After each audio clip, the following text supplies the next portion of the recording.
This meeting is now called to order. For those around the table, please turn on your microphone when speaking.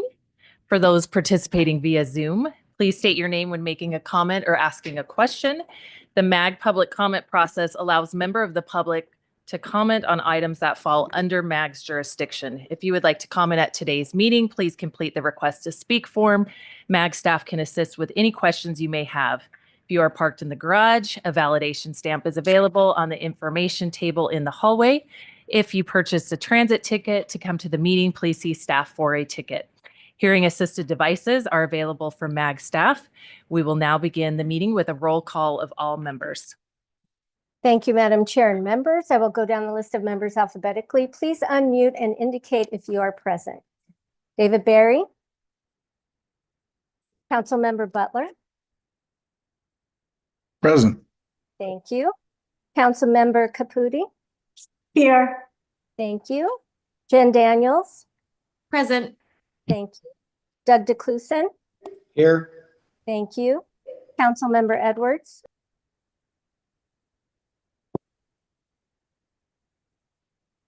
Councilmember Edwards.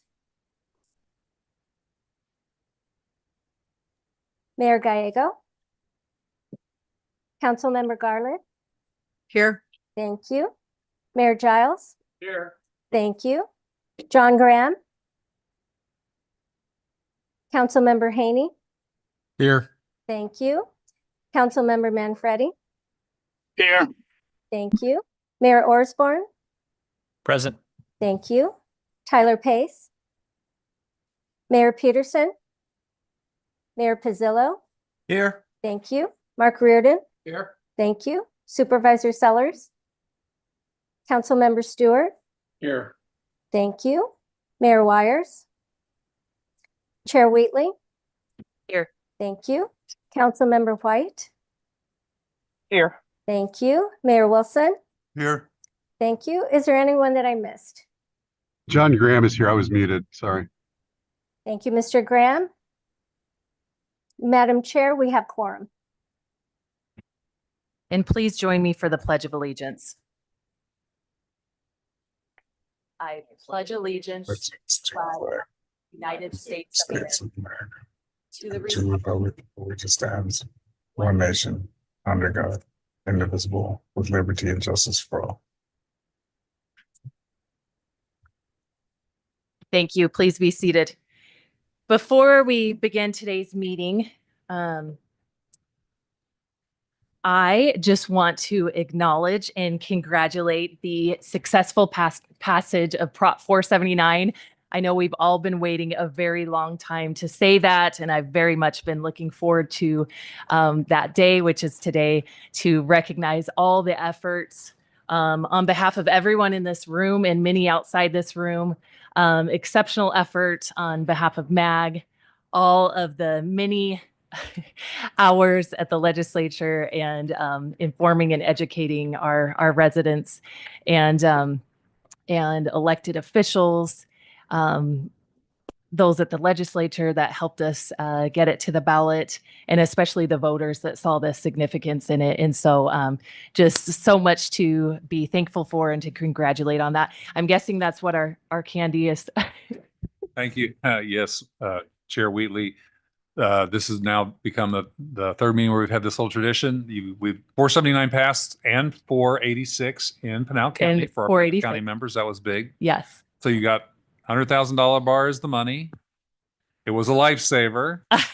And now you're all going to be authentically transportation nerds. So enjoy the candy. I love it. I wasn't sure if it was leftover Halloween candy you were trying to get rid of. I won't confirm or deny that, but I it all do works out. I do see Christmas colors, so we're safe. We're safe.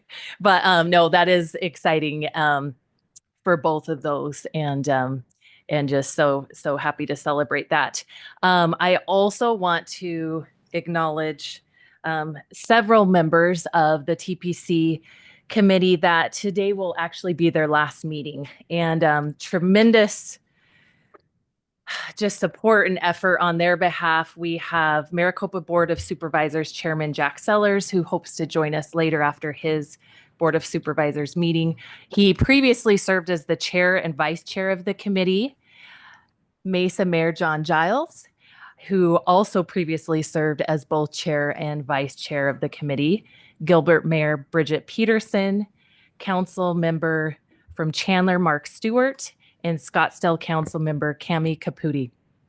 So on behalf of the committee, we would love to express our appreciation for all of your efforts over the many years in advancing transportation within your community, within the region, and truly all your efforts and your service. So if you could please join me in recognizing them.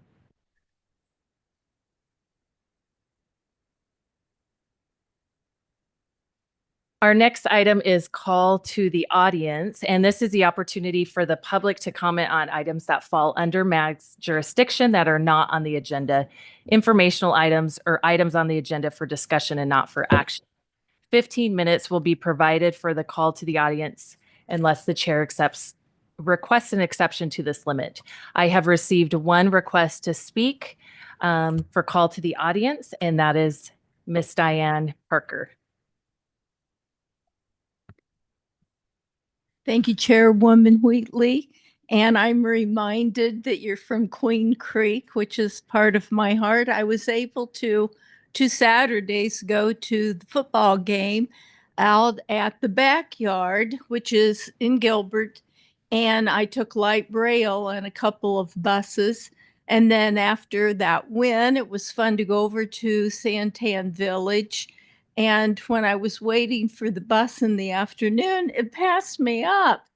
You know, I may not be used to having people use the service. Anyway, I reported it. And the thing about I can't figure, I was behind the bus stop, but the sun was so bright for me to sit in the front stall. But I had my bicycle like 3/4 of the way out. Now, sometimes, I hate to say it because I do believe in the system and I got my ticket for coming here multimodal. But sometimes some of the drivers don't want to pick somebody up with a bicycle because they think that it takes too long. Well, people that know me, doesn't take that long. Plus, I'm getting some help from guys, which I appreciate because I tore my rotator cuff arm. And they will say, ma'am, may I help you? And I watch it real quickly because I got a bicycle stolen like that. He got off of a stop before and took my bicycle. So I'm right up in the front, you know, watching. But I was over at the Board of Supervisors. And of course, you know, your measure passed for the 479. But what is they granted this, they're moving quickly, this administration, on the electric vehicle. And item 30 today was $15 million for the charging and fueling stations, and it's through the federal highway. It's a grant funding into Maricopa County. So I imagine you probably know how you're appropriating that so that we can get this built. And then I'll finally just say that we do have the ballot, what they say, November 25th is a canvas where they're checking the ballot numbers. Then the second in Arizona is a certification presidential. I think there's something on the 15th of December. Then that famous date, January 6th of 2025, is the federal. So we'll see how this is going. I haven't seen, you know, this is a time for election contests. And there were some people that, and you'd think they're very, very, very Republican. They were unhappy with the processing of this election as of the last one. Thank you, Ms. Barker. We wish you a speedy recovery on that torn rotator cuff. MAG also provides the opportunity for members of the public to submit written comments via the MAG website. Any comments received 2 hours prior to the meeting have been shared with the committee members in advance of the meeting for consideration and will be included in the formal meeting minutes. I understand we do not have any online written comments for call to the audience. Is that correct? Thank you, Madam Chair. That is correct. Okay. Thank you. There are no informational items on the agenda for today's meeting. The next item is approval of the consent agenda. Items 5A through 5D are on the consent agenda. Does any member of the committee have any questions or request a presentation on any of these items? Hearing none, prior to approval of the consent agenda, there is an opportunity for members of the public to comment on any items on the consent agenda. I have received no request for public comment on the consent agenda. And staff, have we received any online written comments for the consent agenda?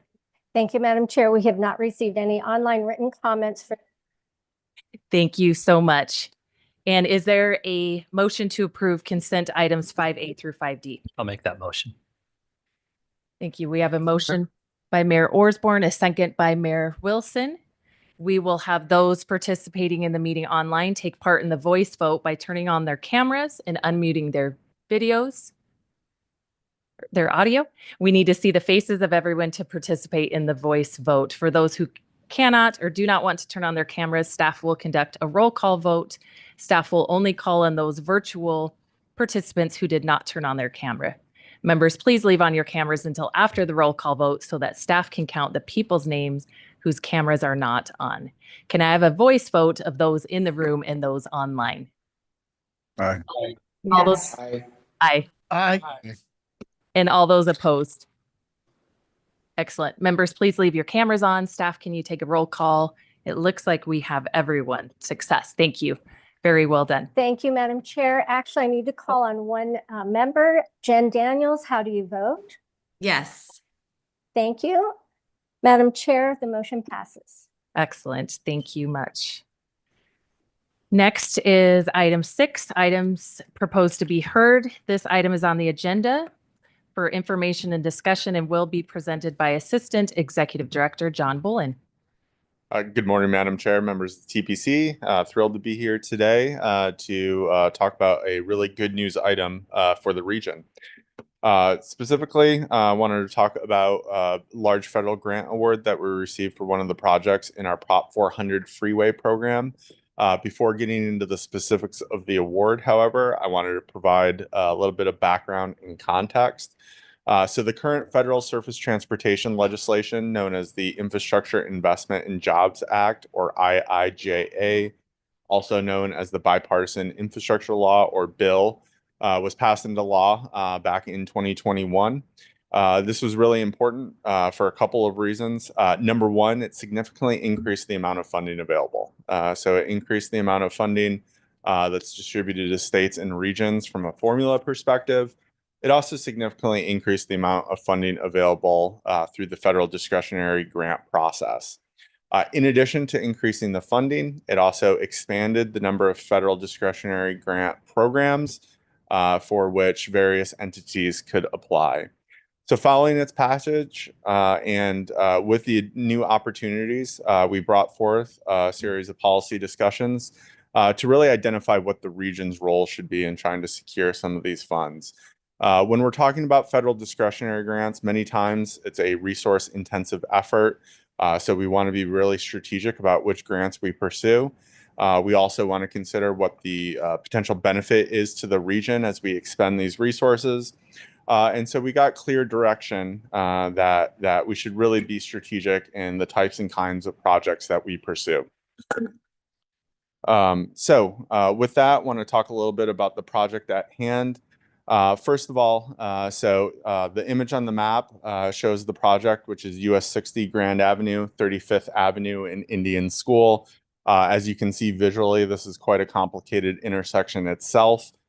For those of you that are unfamiliar, this is really the primary bottleneck as you're traveling along Grand Avenue trying to get in and out of downtown Phoenix. Traffic routinely backs up at this intersection itself. It's what's known as a six-legged intersection. You have Indian School going up and over. You have 35th Avenue and Grand Avenue at grade. You have several crossings of the railroad there. And it creates a lot of incidents. There's a lot of crashes. There's a lot of different issues, whether we're talking vehicle issues, whether we're talking pedestrian and bicycle issues. And there's also issues with the railroad. In fact, this intersection itself, Federal Railroad Administration put out a list in 2016 This was ranked as the #2 intersection with the highest incidence in the country. It's certainly an area that has a lot of challenges. You can see here on this picture the traffic backup. Here's another really good drone photograph of the intersection itself, really highlighting the complexity, trying to navigate getting on or off Indian School through the intersection on 35th Avenue. And it's easy to see why traffic backs up. Another good shot here of traffic backup trying to get to downtown Phoenix and all the complexities associated with it. So, given the needs at that intersection, we actually have funding identified as part of the Prop 400 freeway program to improve it. We kicked off efforts in 2020 to initiate the scoping and design process, which is the very first step. We have additional funding identified for right-of-way as well as construction. So the project itself, what it will do is actually elevate 35th Avenue to meet Indian School Road, an elevated intersection. It will eliminate the rail crossings that you currently have today. So we'll go from several rail crossings to 0 rail crossings, and overall improve the safety and mobility for vehicles, for freight, for trains, as well as for bicycles and pedestrians. So now let's talk a little bit about the grant itself. So one of the reasons why we felt like this was a very competitive project to put forward is because it essentially checked all the boxes. It's really unique, hyper-competitive project in that we have demonstrated local funding through the dedicated half-cent sales tax. We have demonstrated issues with rail crossings. It's a big freight corridor for trucks, for trains. As part of the planned improvements, there's multimodal connectivity with bus rapid transit. And it's also located in a historically disadvantaged area. So we knew this would be a very competitive project and certainly worth the resource investment put in to pursuing funding. So in total, a team led by MAG, but working in close partnership with the City of Phoenix, as well as our partners at ADOT and BNSF, put together a series of grant applications over the summer. Our total grant request was $146.6 million, which is almost about half of the project itself. When we put together these federal grant applications for these large discretionary projects, we usually shoot high knowing that the grant requests typically come in less. But again, given the competitiveness of the project, felt like it was a worthwhile endeavor. Back in October, we were notified that we received our full grant request of $146.6 million. This is a huge issue. Just to put it into context, the total federal discretionary grant award for the I-10 widening between Phoenix and Casa Grande was $95 million. So to put that into perspective, we got almost $50 million more than that grant award. So certainly a very big deal for the region, very good news, a significant amount of additional federal resources that will come here to our state. So what does it mean for everyone else? One of the added benefits is that additional federal investment isn't just going to benefit this project itself, but it's actually going to benefit the entirety of the region. I want to walk you through a quick example of how it will benefit the region. What you see here is the different funding composition as we look forward towards construction of the project itself. The largest proportion of that, of course, is the regional funding through the Prop 400 program, but there's also local funding from the City of Phoenix, as well as private investment from BNSF. I want to underscore that private investment because that actually makes this grant that much more competitive as we sought funding from the federal government. So with that, we requested $146.6 million represented by that crosshatch. And what it essentially means is that we now we get the opportunity to reduce the amount of regional and local funding that would otherwise be needed. So think about the regional funding that would otherwise have gone to this project. Now that's available for other projects in our Prop 400 freeway program, either to address potential cost increases, or more likely in our case to be able to advance other efforts and expedite some of our other projects. So it's a win for this project, but it's also a win for the rest of the region, a win for mobility because we'll be able to deliver on infrastructure sooner. So I just want to end. This is certainly very big news. It's the biggest grant that the MAG region, or MAG itself, has ever received. It'll benefit everybody. And it also underscores the importance of the dedicated half-cent sales tax. There is no way we would have gotten this grant absent the dedicated half-cent sales tax. Fortunately, voters have authorized that for another 20 years, and so we'll have many more opportunities like this in the future. So with that, Madam Chair, I'd be happy to answer any questions. Excellent. Great presentation. Are there any questions, comments from the committee? Great news. Thank you, John. Thank you. Appreciate it. We will move on to item 7. This item's on the agenda for information and will be presented by Deputy Transportation Director Patrick Stone, the 2024 annual report of the status of the implementation of Proposition 400.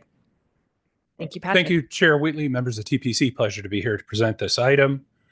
As noted, this is the annual implementation status report for Prop 400. So before I get going through the slide deck, note it's the 20th iteration of this report. So we've been doing 20 versions of this. Essentially what this report does, it provides a snapshot of where we're at. So we talk about status of projects, go through the funding, and ultimately look at the outlook for implementation of Prop 400, specifically looking at the 3 life cycle programs for freeway, arterial, and transit. Being a numbers nerd, I always enjoy this slide. These are the funding projections for the half-cent sales tax. And what this does is it compares the end of the Prop 400 for fiscal years 25 and 26. It looks at last year's report and this year's report, and it shows us if there's been any change. As we'd expect, as we get to the end of the tax, we don't see a lot of movement. Short-term funding projections are usually pretty solid. And so as you see on the screen, we're running exactly as we were this time last year with just a minor change. For the period left in the sales tax, we're projecting $1.3 billion in collections. And then we move on to the other half of the portfolio, which are those federal funds allocated to the region. You can see on the pie chart and in the graphic on the side, over $500 million in federal funding. It's fairly well distributed across the categories that you see on the screen, the largest being discretionary grants awarded by the Federal Transit Administration. The largest funding source, however, is actually the federal funding that comes from FHWA that's suballocated to the region. And as John noted earlier, this represents those investments out of IIJA. And I think kind of you see it in the transit side, historic investments, especially in the transit space, hence why we see a more balanced portfolio of funding. Moving on to the life cycle programs. First, we start with the freeway life cycle program. The map you see on the screen, the colors, tell the story of what we did in 2024. So we did have 2 successes last year. Of note, the 2 TIs on the 303 at 43rd and 51st Avenue adjacent to the TSMC, as well as a much needed drainage improvement along Interstate 17 if you've traveled that corridor between Peoria and Greenway. Underway, we still have a lot of work to do. We have widening projects on the 101, both on the Agua Fria and Pima, as well as the Santan. Hopefully early in 2025, we'll see the completion of the I-10 Broadway curve, and also work continues on the Flex Lane project on Interstate 17. Moving on to the arterial program, I like this graphic. This is actually a picture of the Gilbert Road Bridge over the Salt River that's being constructed as we speak. One of the many projects underway in the arterial life cycle program.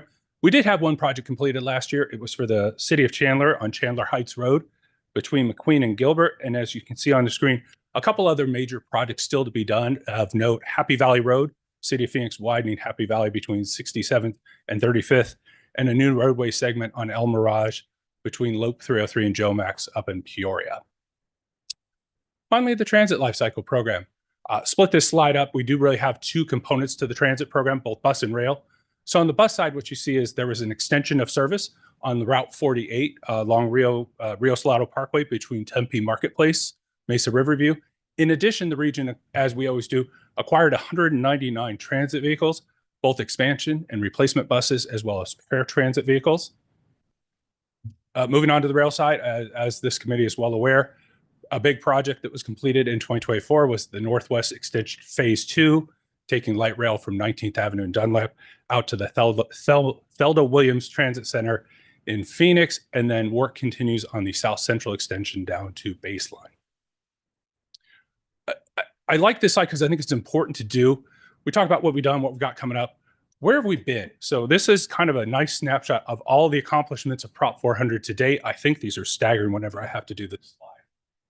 428 corridor miles, freeway and highway improvements, over $8 billion. 303 quarter miles of arterial improvements. It shows the balance of our program of 1.3 billion. In addition, and this always is a number I love, 130 million bus transit revenue miles, representing 5.6 billion in regional investments. It's a real good snapshot of what we've done and the investments in this region. So what do we have left? As noted, we have 2 years left in the sales tax. We continue to make adjustments to the programs and projects left in there, working with our member agencies, reviewing program costs, and as you'll hear in a moment, really looking at the implications now that we have the approval of Proposition 479. And with that, Madam Chair, members of the committee, that concludes my presentation. More than happy to take any questions. Excellent. Thank you, Patrick. Do we have any questions? Supervisor Sellers. The Gilbert Road Bridge picture, I did not see the bat boxes.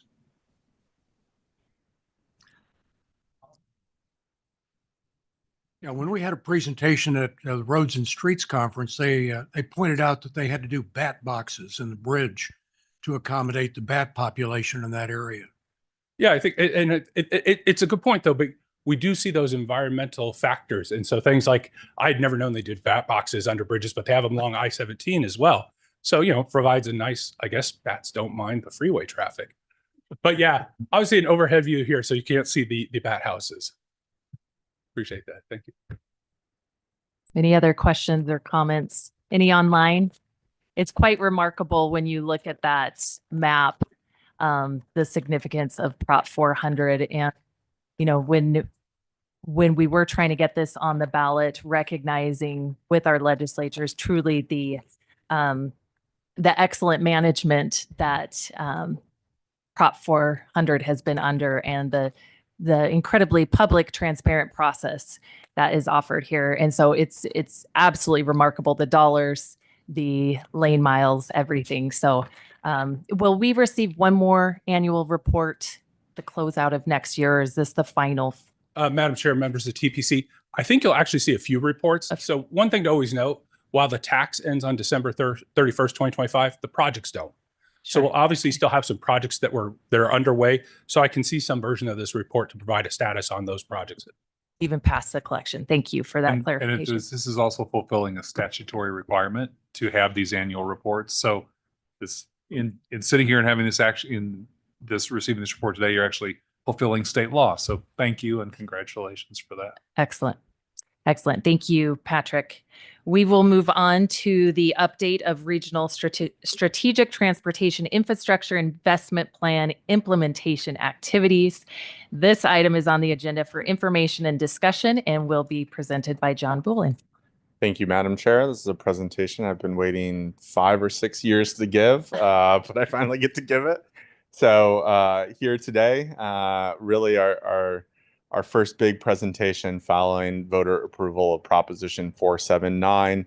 And what this presentation is intended to do, there's been a lot of work underway, and certainly this group has done a lot of work in first developing the plan and then, of course, working through conforming changes and various program development. So this is really intended to set the table for what's to come as we work to deliver the projects and the programs that we identified as part of the investment plan. So of course, the big news here is that voters approved Prop 479 back on November 5th, 2024. That extends Maricopa County's dedicated half-cent sales tax that's been in place since 1986 for an additional 20 years. Provides the critical revenue stream needed to implement the projects and programs identified in the Regional Strategic Transportation Infrastructure Investment Plan, or RSTIP for short. So as we work through this presentation, I wanted to first remind this group of sort of how the RSTIP is constructed itself. So of course, the dedicated half-cent sales tax is a critically important component. But as Mr. Stone just highlighted with Prop 400, it's not the only. We actually take all our revenues together as we develop the RSTIP, as we implement the projects and programs. And we really implement those by one of four different mechanisms. We have our various life cycle programs, ALCP, TLCP, FLCP, and then we also have competitive programs, which are our periodic calls for process. So want to start the presentation by first covering the life cycle programs, give a quick update about where we're at, and then really get into what's important to you all, which is what are the conversations and the work to come as we develop things. So I want to start first on the freeway side. Just as a reminder, really when we're talking about the freeway program, this is going to be the easiest of the three life cycle programs because we've been doing this for a long, long time.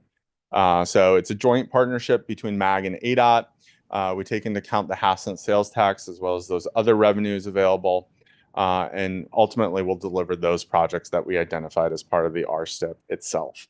So here's the map of those freeway projects. They range from fairly small improvements like reconfiguration of State Route 74 and Lake Pleasant Parkway to multi-billion-dollar efforts like the reconstruction of I-17, construction of State Route 30, completion of State Route 24. So this is a map that highlights those projects specifically in the funded program between phase 1 and phase 4 that we had identified in the RSTIP.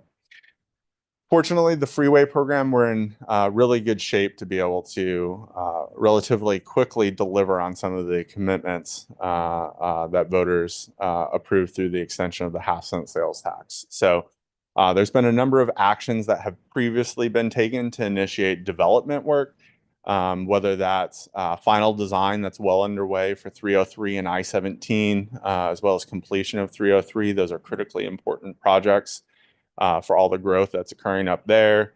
A lot of work underway on State Route 30. More than $500 million has been allocated to right-of-way, advanced right-of-way acquisition. We have final design occurring. I-10 Jackrabbit, we're in final design. State Route 24, we're in final design. So we're really well positioned to be able to move some of these phase 1 projects quickly. However, before we can start moving some of the phase 1 projects quickly, we actually have to develop the Prop 479 freeway program itself. What I mean by that is that as part of planned development, we identified projects in specific phases. So we have phase 1 between 2026 and 2030, phase 2 between 2031 and 2035, so on and so forth. But when we're talking about delivery of projects, there's a big difference between a project moving forward in fiscal year 2026 versus fiscal year 2030. And so those are part of the efforts that we're going to need to work through as part of development. So in order to do that, the first two things we need to do is we need to update the revenue estimates and we need to update the cost estimates. So on the revenue side, good news that when we put together the initial revenue estimates for Prop 479 and the RSTIP, we were very conservative. They were put together during COVID when we didn't quite know where the economy would go. So we were fairly conservative with the projection of the half-cent sales tax. They were put together before the IIJA. Federal revenues have since gone up a lot. So that will certainly help as we put together our future freeway program. On the flip side, however, as many of you guys are dealing with at the local level, we've also seen significant challenges on costs. So we're certainly going to see that on the freeway side. We've been working with ADOT to update the cost estimates. We anticipate that effort will be concluded by the end of the year, and we'll have a better perspective about where we land from a program standpoint with the revenues versus the costs. And so we anticipate that we'll both update the costs as well as the revenues either at the end of this year or early in 2025. We'll be able to come back to this committee, provide an update. And at that point, we'll start having specific conversations about what comes next and the specific sequencing of projects. And so this is a top question. We get this a lot. There's a lot of interest. When is a State Route 30 going to move? When is a Loop 303 I-17 going to move? State Route 24? The answer to that is we don't know quite yet because we need to go through these exercises. We'll have an introductory presentation in January, February, and then we'll be able to roll up our sleeves and get into the specific sequencing of the program itself. On the arterial side, pretty similar to the freeway in that we have identified a specific list of projects. Prop 479 ALCP is funded exclusively with half-cent sales tax, so that makes life a little bit easier. And it also functions where agencies go out and build the projects and then submit for reimbursements. In total, we have 91 different arterial projects identified between phase 1 and phase 4. You can see them here on the screen. They range from rehabilitation projects to new construction projects to widening and improving projects.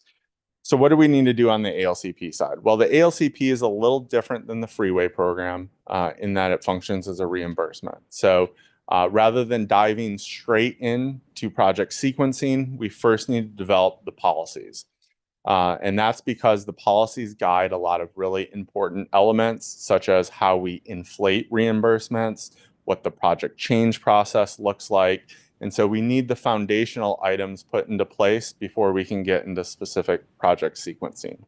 So we anticipate visiting with this committee in early 2025 to discuss some of the policies, to go over some of those toggle points and get feedback. Assuming that that conversation is constructive, we could potentially have action moving forward those policies as early as March or April in 2025. And after that point, we can start to update specific sequencing. Of course, the revenue updates that we'll have for you in January will certainly feed into this program, will guide some of that specific sequencing. And then we'll have to go through the process, depending on what those policy updates are, of updating the regional funding amounts, and then we'll develop specific sequencing. So another question we get frequently, when are we going to know exactly when funding will be available for my project?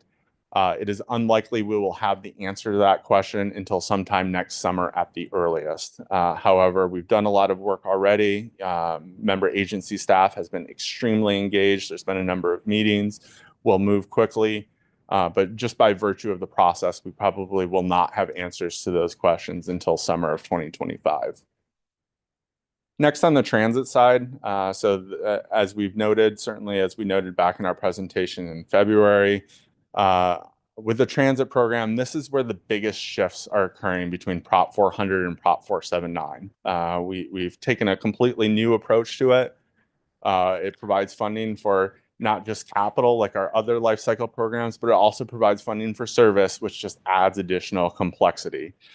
This is a program that's also transitioning from management at Valley Metro over to MAG.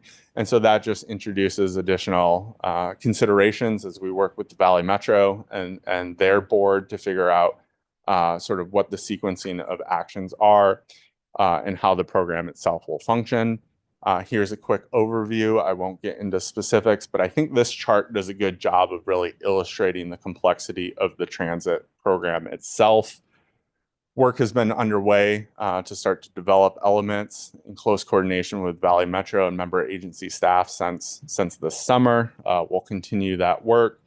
But really, for purposes of this conversation today, there's really some more immediate near-term considerations that we need to factor. And that is, when we're talking about transit in the region, transit's actually a joint partnership. It's funded through a combination of regional resources and local resources. In fact, most of the funding for transit operations is provided through local means, more than 70%. And so as we look forward to the transition of 479, we need to be sensitive to and be cognizant of that partnership between the region and local agencies. And in particular, we want to be sensitive to budget development cycles. We don't want to adversely impact folks. We want to provide stability. We want to make sure that you all have time to weigh some of the policy considerations and that we put a good program in place. And so here I've highlighted a few of those elements that certainly have impacts on the local side that we'll just need to be sensitive to as we work through development of the 479 program. Where it gets particularly complicated is that if you look at fiscal year 2026, it's actually overlaps with both the Prop 400 program and the Prop 479 program. And so it's really this unique year. We have to be considerate of potential local impacts. And so absent direction from TPC and regional council, our proposal really is to treat fiscal year 2026 as a transition year. That is, really treat the second half of fiscal year 2026 as is already planned for the first half of 2026, What this means from a local agency perspective is that you're not going to have any unexpected costs hit your budget. You're not going to be surprised by anything. Again, it will provide us ample opportunity to have these discussions, but it also means that Prop 479 policies won't firmly take effect until July 1 of 2026 at the earliest, or fiscal year 2027. So that's our proposal for how to handle it. It will give us ample time to have those conversations. Looking ahead, we continue to do a lot of staff work behind the scenes. As you might imagine, as I've articulated, it's a very complicated program. So we have work underway. There's meetings occurring almost every week to develop the TLCP. We've been meeting with a member agency work group, and we anticipate that once things are matured a little bit, we'll bring some of those policy conversations back to this body in early mid 2025. And then lastly, I just want to quickly touch on the competitive programs, which are the last element. As a reminder, the number and the type and kind of competitive programs that we have in 479 are significantly more than what we had in 400. What that means is there's more opportunities for projects that we haven't identified today, more opportunities for funding to go out to make infrastructure improvements than we had in Prop 400. So Mr. Stone here shortly will provide an update on the first two projects here shortly, the arterial widening and arterial rehabilitation programs. Those are two new programs to fund arterial investments above and beyond what's in the ALCP itself. Our other programs are at various stages of development. A lot of them, whether it's the non-motorized infrastructure or the ITS program, or even the safety program, there's various planning activities going on now. And so as those planning activities mature, as we're ready to have policy conversations, we'll bring those forward to this committee. But really, for purposes of today, our primary focus are on those two new arterial programs and hopefully getting those in place so that we can issue a call for projects as early as March or April of 2025 to distribute additional funding. So with that, Madam Chair, that's a brief overview of where things stand. We'll certainly have a lot of policy conversations coming up in January, but I'd be happy to answer any questions. Excellent. Thank you, John. Are there any questions, comments from the committee? I will save my win questions on when my project's happening until at least summer. So you have that commitment. Thank you. Thank you so much. We will move on to item number 9, which is an update on regional competitive programs, arterial rehabilitation, and arterial widening development activities. This item is on the agenda for. And welcome back, our Deputy Transportation Director, Patrick Stone. Yes, it's the John and Patrick show Yes. today. As Mr. Bullen talked about, yes, we're going to talk about the first two of the new competitive programs associated with the RSTIP. Kind of a little bit of what John went into, expanded a little bit further. You've seen this slide before. It's the investment plan, a nice one-pager kind of details all of those investments associated with the RSTIP. Of note today, we're really looking at the bottom left-hand corner and speaking about the arterial rehab and arterial widening programs. As noted, these are the first two to be developed under the RSTIP, mainly because these are the two that are solely federally funded, so they weren't contingent upon the success of Proposition 479 to begin activities. You just saw this slide a minute ago, so we'll just go through it really quick. Really where we're focused on the competitive programs. So the program overviews. So when we began this process, we understood that this was going to be a significant lift for member agencies. Because these two programs are somewhat similar, dealing with arterial roadways, we chose to develop these together, understanding that there would be some nuances, but we'd have a lot of commonality between the two programs, hopefully save some time on staff. As noted, first two competitive programs exclusively funded with federal dollars available to the region, and development efforts led by a working group consisting of member agency staff and MAG staff. Pause here. Tremendous effort from member agencies. We've had 24 agencies participate in this effort, at least 30 to 40 staff every single meeting. So I think we've had a good conversation and a lot of good feedback from member agencies as we've developed the program to where we are today. So general items, as you can see on the screen, we do have the two programs, the ARRP, the AWP. Between the two, $40 million available per year, $800 million over the life cycle. One thing to note, because, and as John alluded to in the prior presentation, some of those other programs are going to be a little slower to get started. We look at probably using this program to do a bit more early on. I think there's a need, and there's certainly availability of funding to do that.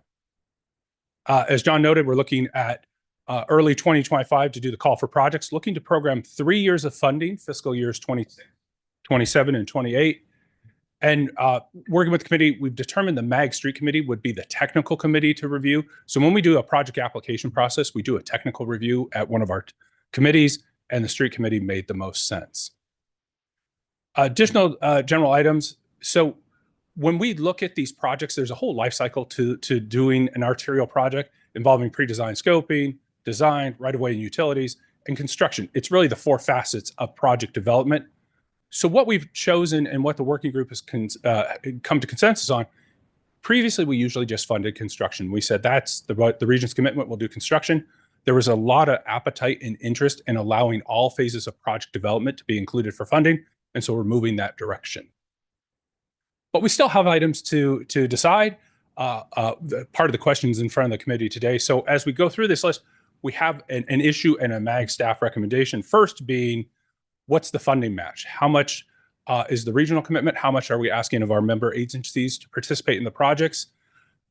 We've arrived at the 70%. That's actually in alignment with the Arterial Lifecycle Program, both the current Prop 400 and what we're recommending in the development of 479. So we recommend a 70% regional contribution. It's a good split. If you raise that number higher, you're going to have fewer projects available for member agencies. And then funding limits. This is kind of a new space. Traditionally, we've not set caps on projects. We let member agencies submit what they wanted to. Understanding that there's going to be a lot of interest in this program, we felt $7 million in regional contributions across all of the project phases made the most sense. Again, you get more projects delivered. Project length, it's an odd consideration, but a longer project obviously is a more expensive project. But we feel we don't probably need to set a length limit given that we have a funding limit. So that should self-limit in and of itself. And then safety, and this is really the one I wanted to pause on. As Executive Director Zerko has identified, safety is a big issue in the region. It's something we have made a commitment to. And so we're trying to build this into this new program. These are new. We've not done them before. And so what we're really looking at is putting road safety assessments into the project development process. And what that really asks is it asks the design team, hey, have considerations for safety. As you're looking to widen a roadway, are there safety improvements you can make along with that project? And now I'm going to actually deviate a little bit. I'm going to actually focus on the very specific programs. So first, we're going to talk about rehab and reconstruction. As you can see, the objective, basic regional mobility, getting folks around while accounting for mobility and safety. Eligibility, and you'll see this again when I talk about arterial widening, it's the arterial network. It's the 1 mile grid network, but also those arterials that provide access to freeways and highways and our key corridors. Goals, there's a lot of goals on the screen, apologies. But with the rehab and reconstruction, what you're really looking at is improving the roadway surface while protecting the users of the roadway, ensuring that folks can get around within the region. So we have some pending considerations. The way we are looking at these projects, there's some evaluative process. It's a 2-part process. There's both a quantitative, a data-driven process, but also a qualitative process where member agencies can tell their story. So here you can see the 3 quantitative criteria, talking about pavement roughness, crash rates, and also volumes. In addition, we also have some qualitative, those more nuanced considerations. Here you can see the 4, and you'll see these again when I talk on the next program, focusing on safety, unique project attributes, meeting the stated goals of the program, and then working with your communities. There we go. Because I like you guys, I did the math for you. So it's 60% quantitative, 40% qualitative, but you can see the weighting factors here. I'll pause here. Any questions or comments from the committee on the evaluative criteria or the weighting? Yes. Excuse me. Mayor Gallego. You mentioned a project cap size. Could you go back to that slide? Could you talk about how many projects that would force to be chopped up into smaller projects? Like, I'm just trying to think through the implications of that decision and understand, would that add additional costs if you're taking what could be one project and making it multiple, or is it just worth it because you can? Thank you, Chair Wheatley, members of the TPC, Mayor Gallego. What this really says is the regional commitment to a singular project would be $7 million. Doesn't limit the project that an agency might want to submit, but that's the regional cap. And the thought being, if you get too many projects at $10 million, you're going to do 2 projects. So the hope was to get a few projects awarded each call for project cycle. So that's what the cap is intended, is to whatever project you submit, the region can participate up to $7 million. Remind me how much the total, I mean, that is a very important amount of money. We want to respect that, but one can spend $7 million pretty quickly. So will you talk about what the total pot is and then how Yeah. far 7 million goes? Yeah, so if you look at it, and I went to pull back up the slide, in the left-hand, the ARRP, 25 million per year. So if you think about it, we're doing a call for 3 years. So we're looking at a minimum of $75 million. So if everyone got the maximum amount of funding, we're looking at 7+ projects awarded as for part of this first call for projects. Mayor, too, I should interject as well. So as you look at those funding amounts, similar to what I had talked about as we are talking about going through the process of inflating our revenue, or updating our revenue estimates, inflating costs. So you would see it higher, but certainly what you illustrate, I think, is representative of some of the trade-offs, which is if you place a cap, the local would be responsible for more, or it sort of limits the project types and kinds. It could potentially break a project into 2, which you're going to pay 2 mobilization fees and more. But the other side of that trade-off is you're going to get more projects, you're going to get more benefit throughout the region. And so there's pros and cons, and I think you illustrate part of the challenge, which is where to draw that line. Do we draw that line? How do we want to approach it? And then the other thing I'll add is this is new to this region, funding arterial projects like this. And we certainly expect that even after we develop these first 2 programs, we're going to need to sort of go back and take a fresh look at what went well, what didn't go well. And so it's not that these policies are going to be locked in place for the next 20 years, and we certainly anticipate that feedback. But I think you did a great job of illustrating some. Is there flexibility if more than one together to perhaps increase the cap? Madam Chair, members of the TPC, you bet. And I think that's the type and kind of feedback that we're looking for you all today. This program is sort of early in its development cycle, and certainly if that's something that the committee wants to see, or that there's consideration where we increase the funding amount, or if there's a mile on either side of the roadway, we increase that limit to 14 million. That's all feedback we can take in before we put the final program together for consideration. As a city that shares roads with the county and multiple jurisdictions, our residents often do not know where they end and stop. And when we do one and stop at a municipal boundary and then do it on the other side, they are wondering why we didn't do it all at once. And I think they appreciate efficiency as well. So I guess I would be interested, and maybe encouraging regional collaboration is very consistent with our values as well. Good point.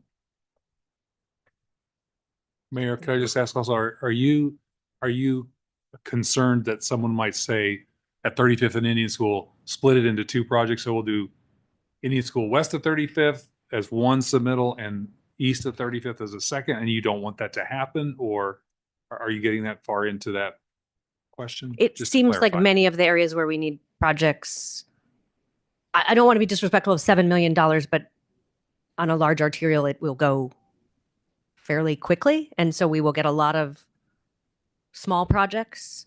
And I could happily share my inbox, but when we do small sections after small sections, we receive feedback from our residents that they wish we had done it all at once. I think others probably? Yeah.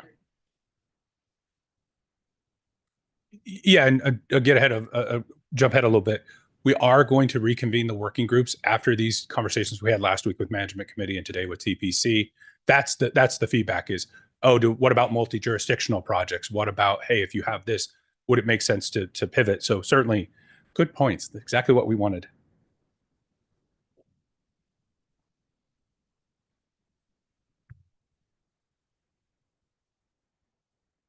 So jumping back to the evaluative criteria, any additional comments from the committee on the evaluative criteria? None here. Any online? And we can always come back if something Okay. comes up. We can certainly All come right. back. Then moving on to the arterial widening program, the other half of this. Again, another objective, regional mobility, getting folks around the region in a safe manner. The same eligibility as the arterial rehab program. We didn't deviate on that. This one does have a few more additional goals, really looking into the economic development component, but very similar to what we see in the arterial rehab program. Pending considerations.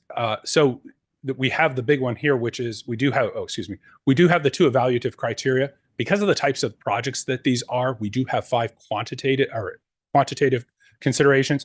We have travel or volumes, travel time reliability, travel time index, serious and fatal crash rate again, and then also for this particular one, non-motorized crashes, looking at those bike and ped type crashes.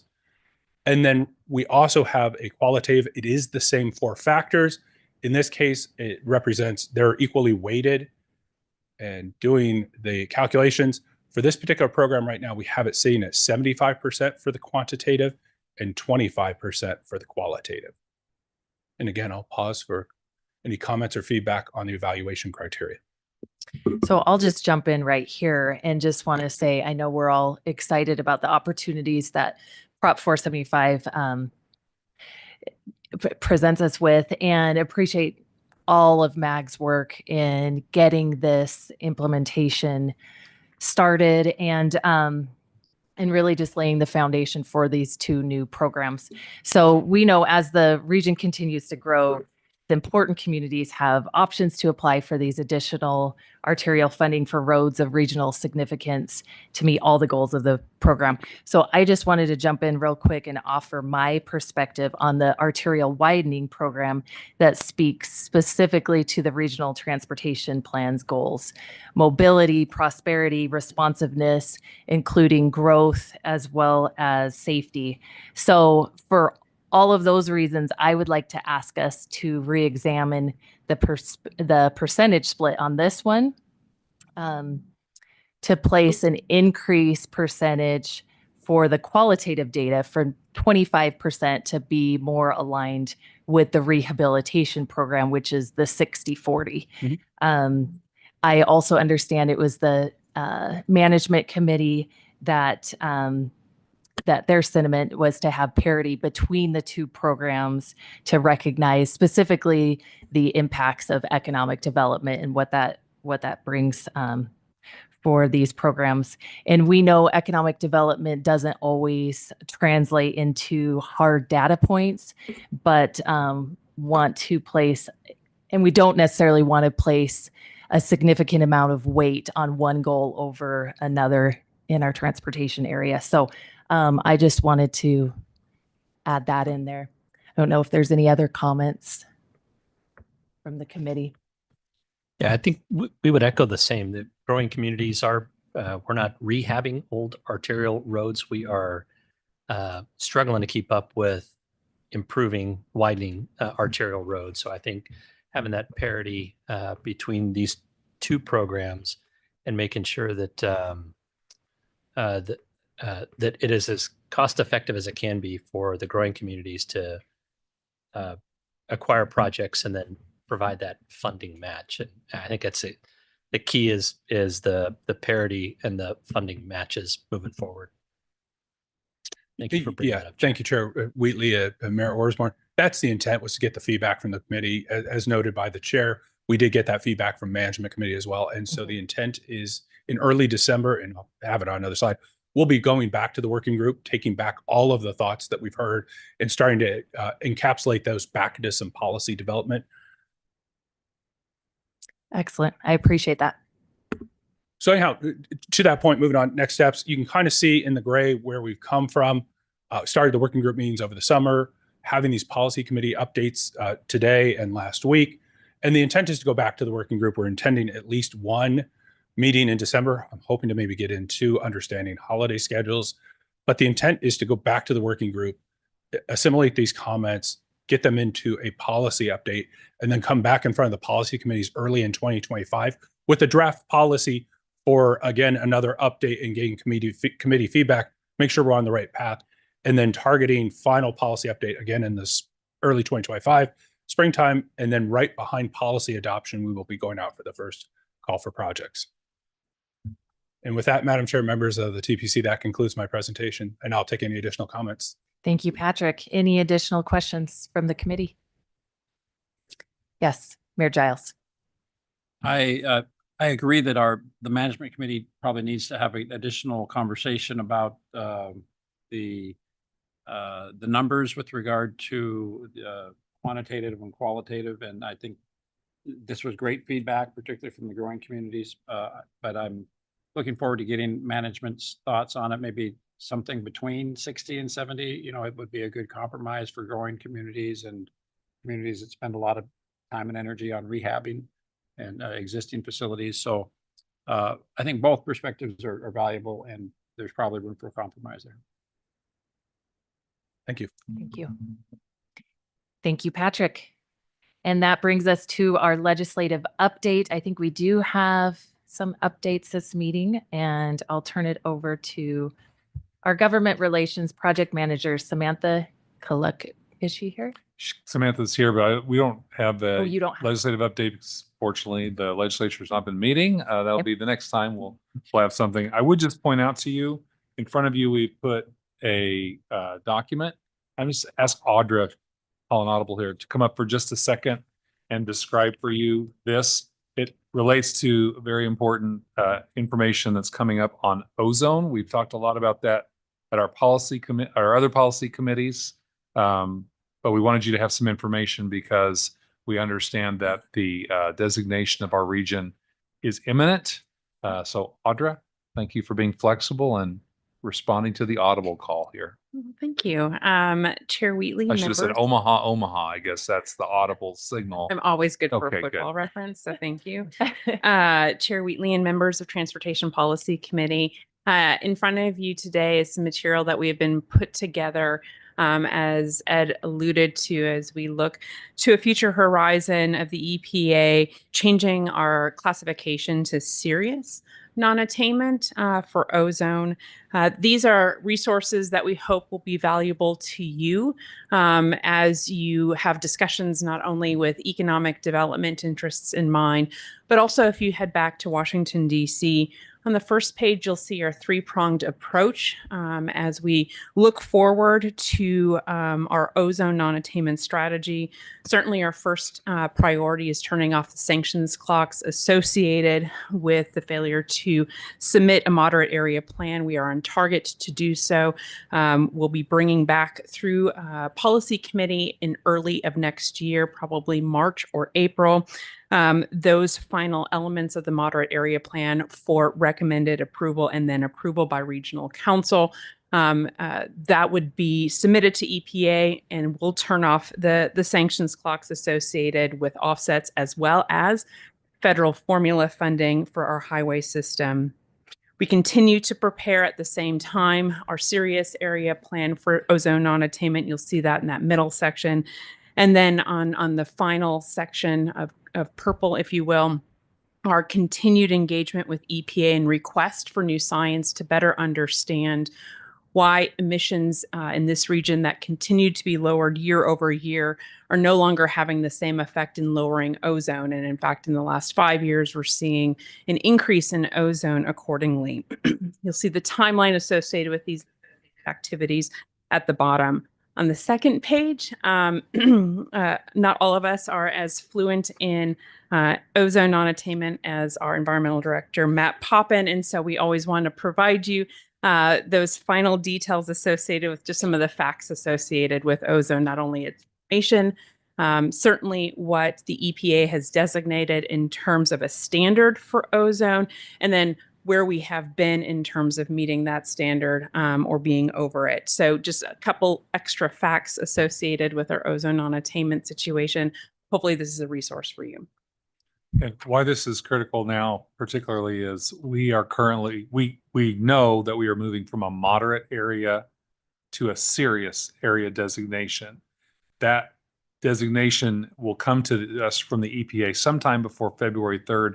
And we think that it's probably going to happen in the first couple of weeks of December, that EPA will announce this on a regional basis. So in Region 9, there's us in Las Vegas. In Region 8, there's Salt Lake City and Denver. All 4 of our regions are likely to have announcements made sometime, we think, before Christmas about that official movement. We've known about this. We've been talking about it for months, but when that happens, it will become official, and that will likely spur people to ask you questions or have perhaps some more public conversation about it. So we wanted you to have some of this information. It's very technical, to say that a one pager has this many words on it is still a whole lot of words, but we're trying to give you some tools just when people ask you, what does this mean? To have that in your hands. Excellent. Okay. Great. Thank you, Audrey.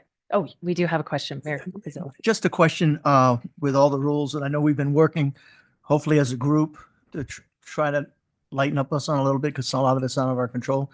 Any possibility that the change that's coming down the road with the new administration, that they might go a little easier on us? Chair Wheatley, members of Transportation Policy Committee, Mayor Pizzolo. A lot of what we are facing in terms of these requirements are set forth and are discreetly included in the Clean Air Act. And so while the guidance that's provided by the EPA certainly can change based on administration and those guiding the EPA, at the end of the day, the steps included in what we are facing with are prescribed in the Clean Air Act, which hasn't been changed or modified since 1990. And so we're very anxious to have conversations with the new administration and in EPA. We're looking forward to potentially new guidance and actions, but ultimately the immediacy of things that we're faced with is prescriptive, and ultimately the only challenges we would see would be legal or otherwise. Yeah, and I appreciate that. The only reason why I mention that is I know a lot of the things that are affecting us are out of our control. And we were hoping to have that discussion with them, with the group, Utah, maybe some of the others, to see if they would take some of that into consideration before they come down with it. Yeah, Chair Wheatley, members of TPC, Mayor Pizzolo, that's a particular element of our strategy, is addressing the portion of ozone that is outside of our control. It's a large portion. That 179B, that's the technical reference in the Clean Air Act associated with a demonstration of international transport. Regional Council Executive Committee took action 2 days ago on Monday to engage with a consultant providing an amendment to our work program so that we're able to engage as part of our serious area plan development, a formal documentation and demonstration of international transport. The current 179B guidance that we're operating within is the Trump administration guidance from the previous administration term in office. And so just to remind ourselves that this guidance, of course, is what we're working with. We're hopeful that we'll be able to demonstrate a strong argument. It will be the only way we're able to demonstrate a responsive serious area plan. And because of Regional Council Executive Committee's action on Monday, we'll be able to proceed with engaging in a consultant to document accordingly. And Mayor Pizzolo, I think you asked really the question that everybody's asking. It's important, is what is going to be the difference in approach by, in our case, EPA, all the other agencies in a new administration. And you can pay a lot of people a lot of money to give you their opinions, but nobody really knows yet. Everybody's got one and they're charging heavily for it. But there are some places here where a change in approach could be helpful to us. But as Audra said, really the underlying issue is the Clean Air Act is 35 years old in terms of its last update. And that's what needs to happen. And that's Congress has to do that. The only reason why I mention it, there's things that are out of your control and you can't control it, but you're penalized for that. It seems that they should give you a little bit of grace in that area if you're not driving that bus, so to speak. That's right. And you identified correctly, we are working with Denver, Salt Lake, Las Vegas, and our other partners on that very question, because we all keep pushing that as, we want to get EPA to think about that from our perspective more than they have been. Yeah. Yes. Chairman Sellers.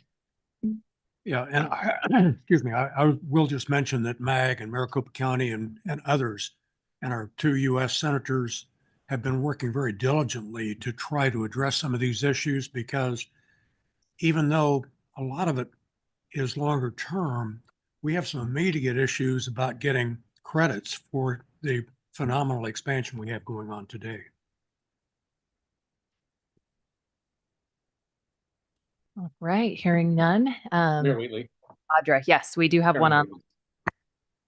Sorry, Mark Stewart. I don't know who was mentioning it, but they bring up a good point on, what is MAG's approach to working with our senators, our congressmen? Is there surgical legislation that we could help craft for them in order to provide some alleviation, or maybe find more credits, or at least get some sort of reprieve? We all know that Congress is now firmly in Republican hands, and I think there will be some opportunities for us to maybe go at this more intently. And I think I'd love to see MAG, Arizona League, our senators, we all need to coalesce. Who would be the group that would sort of champion that conversation? Because I hear we've talked about this for quite a bit, but I haven't seen anything in the news, nor have I heard about anecdotally any of these conversations happening. And I'm sure they are. But what's your thought on that, Ed? Audra, go ahead. Chair Wheatley, members of Transportation Policy Committee, Council Member Stewart, thank you for that question. As part of your consent agenda today, you recommended several policy positions that inform legislative perspectives associated with the work that is within inside of MAG purview. A large section of that is related to air quality and the continued endeavors for which we've just highlighted that are multifaceted. And so Councilmember Stewart, in specific reflection of the Clean Air Act, I mentioned earlier that the last time the Clean Air Act was amended was 1990, and I intentionally offered that because it's one of the most it is a piece of legislation that is very difficult to get movement on changing. And since it hasn't been updated since 1990, it doesn't necessarily mean there hasn't been attempts in Congress. We have a very close relationship, as Chairman Sellers has indicated, with our congressional delegation, who have been very attentive to matters of air quality here in this region. Specifically as it relates to the intersection not only of public health, but economic development. And several of those congressional members have considered, offered, and even submitted potential amendments to the Clean Air Act, but have not necessarily met any traction in Congress. And so we continue to believe we have a great relationship with our congressional delegation. As Ed Zerker also mentioned and was referenced earlier, we are working with our Intermountain partners throughout the West on these same matters and continue to track the opportunities potentially to have these conversations both in Washington, D.C. and here locally. And so we have a multifaceted front, whether it's legislative, whether it's technical and tactical, as well as bureaucratic and working with the EPA. And we've been attentive to all three. The only thing I'd add on that is that we need to wait a little bit to see how the committee assignments in Washington shake out with the environment committees, and see which senators and which congressmen have places on those. And I think to your point, council member, part of the importance of being not just the Phoenix region, but being in contact with Utah, Colorado, Nevada, is we expand our opportunity for senators and congress people who might have standing on those committees to listen to all of us. If we don't have an Arizona congressman on a specific committee, but there's one from Utah that we can connect with through our partners in Salt Lake, that advantages all of us, and vice versa. So that's part of that. But I think we're probably looking at January when we figure out the committee assignments to know kind of where our opportunities are. Well, that makes sense. Thank you. You. All right. Any other questions for Audra? Going once, going twice. All right. Thank you so much. Next, we have requests for future agenda items. Are there any requests from membership for an item on a future agenda? If none, our next agenda item is comments from the committee. Any comments or announcements from the membership? And I would, with Supervisor Sellers here, I would like to take the opportunity again to thank him for his time of 15 years here on the TPC and being chair, vice chair over those years. So we appreciate your contribution to the region and to transportation. So thank you. And our next meeting will be next year.